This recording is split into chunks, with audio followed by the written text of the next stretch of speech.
Bali sir, itong video na to, mga ano lang naman to, para pang follow up. Itong tangke mo, titingnan mo to kung ano siya, nagkakaroon ng lumot sa ilalim. Madalas to, minsan isang linggo, depende sa source, minsan naman isang buwan. Kaya i-check nyo, para kahit na paano, yung tangke nyo lagi lang malinis. Para naman maglinis nito, syempre kailangan mong gawin, ikat mo yung tubig, tapos pag nag-backwash ka, bababatin yung tubig. Kaya pag bababa na, mga hanggang dito na, saka mo siya linisin. Ang gagawin mo lang, kuha ka lang ng brush, yung ganung brush, tapos lagyan mo na ng stick, mga tako, ganun. Basta yung mag-aan na stick, tapos ano mo, para matanggal yung lumot. Tapos papatagasin mo dito sa ilalim. Kukuha ka lang ng planggana na maliit, tapos palabasin mo dito yung mga tubig na may lumot. Okay, dyan lang siya, lalabasin. Okay?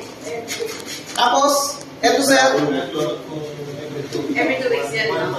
Depende. Kaya titingnan dyan sir. Kasi makikita nyo sa ilalim, para may lupa-lupa. Oo, para may lupa-lupa. Ngayon, ito naman, palag-balag ka naman ng printer, lagi ka lang maglalagay ng balde. Na kahit pa paano, hindi siya naglalawa. Tapos pag kunyari, na ano naman ng balde, pero tumalsik pa rin, mga ganito. Yan, may talsik. Punas-punasan mo lang.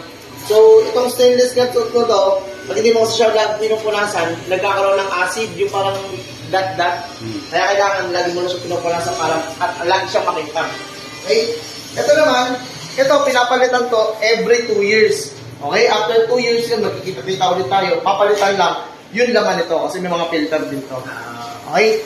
Tapos dito naman sir, ito naman, everyday, lagi kang magpa-flashing na tinatawag. Ano yung flashing? Yun yung magpapatagas ka ng tubig araw-araw. Araw-araw yun, kada umaga. Isang galon. Araw-araw yun. Pero yung galon na yun, kahit gamitin mo lang sa mga, sa pagtapon, pang hugas-hugas mo, galon. Basta araw-araw, magtatapon ka ng isa dito, at tawag doon flashing. Okay? Ngayon, ito, ang lumalabas dito, amoy solvent pa. Okay, so ibig sabihin, ang gagawin nyo dito, magpapatagas kayo sir, ito ang gagamitin mo. Ito. Kumbaga, hindi ka na yung magbabalde. Ang gagawin mo, palagpatagas na kayo dito para mawala yung amoy ng solvent, kabit nyo lang ito. Tapos patagas na kayo. Hindi natin pwedeng buksan sir kasi walang gasket din. Magbabaha. Kaya susunod mo na lang patagasin. Okay? Pag medyo napatagas mo na, wala nang amoy, madalas yan, 2 tangke. Ang gawin mo, isang tangke dito, tapos isang tangke rin dito. Para pag wala na siyang amoy. Okay? Dito rin, ilagay mo lang dito. Okay? Pag okay na sir, wala na amoy, tanggalin mo na. Ito, hindi mo na ito kailangan. Kailangan mo lang ito ngayon kasi panggamit lang para mawala yung amoy ng solvent. Kung nawala yung amoy ng solvent, sabi mo na ito. Okay. Tago mo na lang. Para in case of emergency, pwede kang magamit. Straw, kung nalabot ng problem.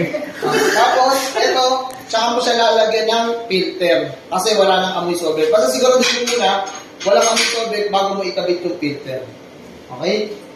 Tapos last, yung machine mo, lagi mong papatayin. Kunyari, pag may hapon na, ay gabi na, o kaya pahinga lang kayo, yun, hugutin nyo lang doon. Pero pag in case, meron dito mga parang may pumutok, huwag kayo matataranta kasi nag-automatic naman yung breaker. Okay? Pero madalas naman to sa lahat ng client namin, wala naman nangyayari. Okay? Yun lang.